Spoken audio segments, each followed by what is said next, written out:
को देख करके अपने आप मन में शंका करे, जलन करे, इसी का नाम मत्सर है। और ये बड़ी मुश्किल से जाता है। कंचन तजना सहज है और सहज क्रिया का नेम, लेकिन मान बड़ाई ईर्षा दुर्लभ तजना। ये मान बड़ाई की ईर्षा तजना बड़ा दुर्लभ है। ये कब किसमें कहां आ जाए कोई भरोसा नहीं। इसलिए निर्मत्सरा नाम सका, जो निर्मत्सर हो गया है वही भागवत का अधिकारी है। और वेदम वास्तव मत्र वस्तु शिवदम, शिवदम यानी कल्याण, जो वास्तव वस्तु है जीव जगत और माया, जो तीनों वास्तव नाम से जानता है,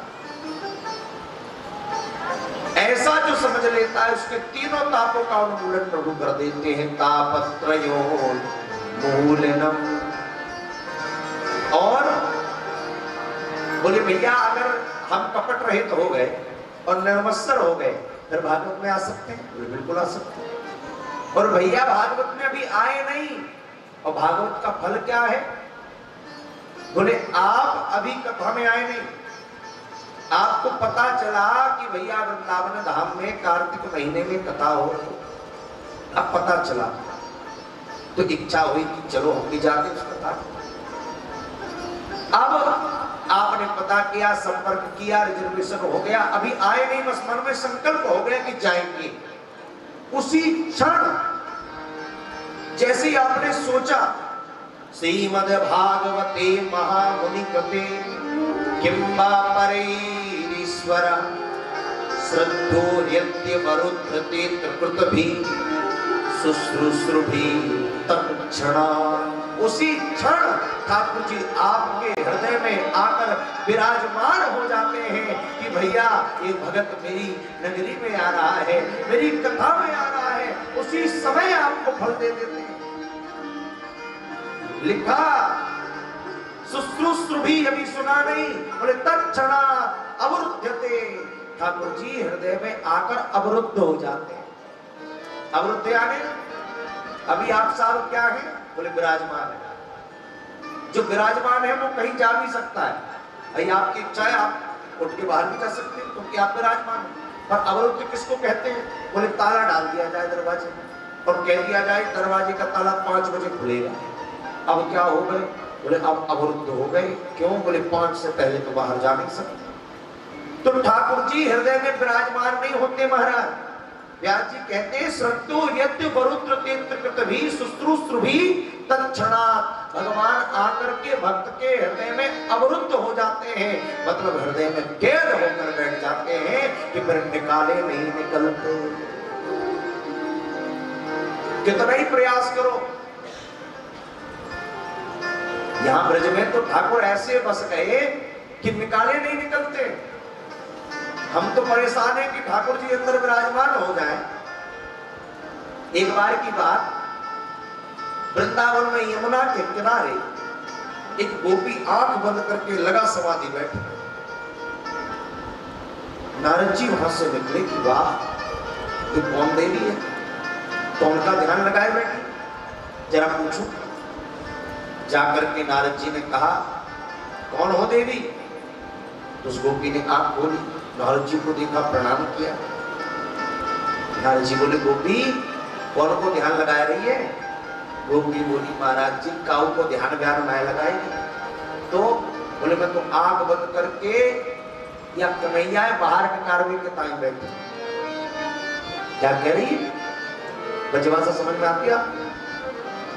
थोड़ी थोड़ी बातें हम समझाते। गोपी बोली महाराज मैं ध्यान लगा के नहीं बैठी। तो बोले मेरे हृदय में जो कन्हैया गड़ गया है, गड़ के छुप के बैठा, उसे बाहर निकालने के लिए बैठे। नारद जी बोले वाह बोली, पूरी दुनिया उस कन्हैया को हृदय में बिठाने को परेशान है और तू कहती है कि उसे बाहर निकालना चाहती है। क्यों बाहर निकालना है? क्या हो गया? गोपी बोली महाराज मैं बड़ी परेशान हूं। क्या हुआ? गोपी बोली महाराज आ जाइए सुन ले। ये ऐसा अंदर बस गया है कि चारों तरफ यही दिखाई देता है और कुछ दिखाई नहीं देता, मैं बड़ी परेशान हूं। आज ही की बात मेरी सास ने कही कि अरे गोपी लेके गाय धो ले। मैं गाय धोने को गई और गाय धो रही थी, भाई समय को नहीं आके खड़े है गए और बोलो ए गोपी मेरे को दूध हमको पिलाए दो। मैंने कहा अच्छा दूध पीना है? बोले हाँ तो आ जाओ। बोले नहीं वहीं से पिलाए दे। तो महाराज मैंने जो पात्र में दूध धो रही थी मैंने वहां के मोहड़े में धोना चालू कर दिया। अब कन्हैया मुंह फाड़ के खड़े हैं, गोपी दूध दुहे जा रही है और महाराज प्रेमा भाव में ठाकुर जी को दूध पिला रही है। उसी समय इसकी सास ने पीछे से आवाज लगाई, अरे ओ बाबरी, अरे पागल हो गई है क्या? क्या कर रही? पूरा दूध तूने खराब कर दिया, देख जमीन पर दूध पड़ा हुआ है। तब ध्यान आया, अरे ये क्या हो गया? पूरा दूध खराब। सास ने तमाम गालियां दी, बोला अब नारद जी चलो वो भी बात गई।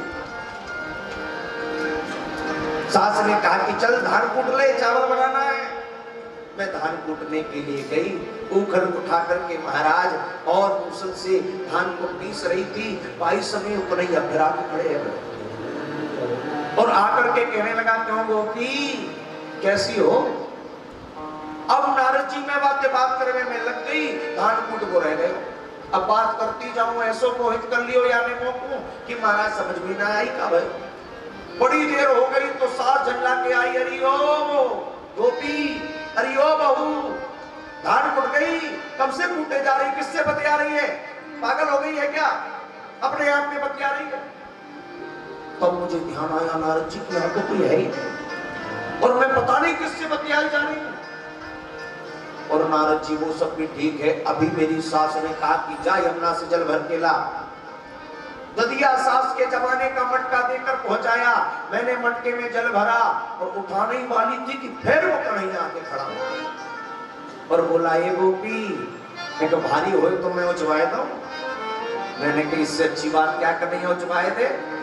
और वह कन्हैया ने हाथ उठाया नारद जी और जैसे ही उठाई सो मटकी धड़ाम से नीचे गिर पड़ी और ये पूरा पानी गिर गया महाराज, क्योंकि यहाँ तो कोई था ही नहीं और मुझे लगा वो है तो मुझे वो हर जगह दिख रहा है। इसलिए आंख बंद करके आज बैठी हूँ कि घर गई तो सास तो आज बिना मारे छोड़ेगी नहीं, इसलिए आज बैठे बैठे इस कन्हैया को बाहर निकाल के जाऊँ। नारद जी बोले धन्य है री गोपी, दुनिया इसे बसाने को परेशान है और ये ब्रजवासियों के हृदय से निकलने को नहीं मानता।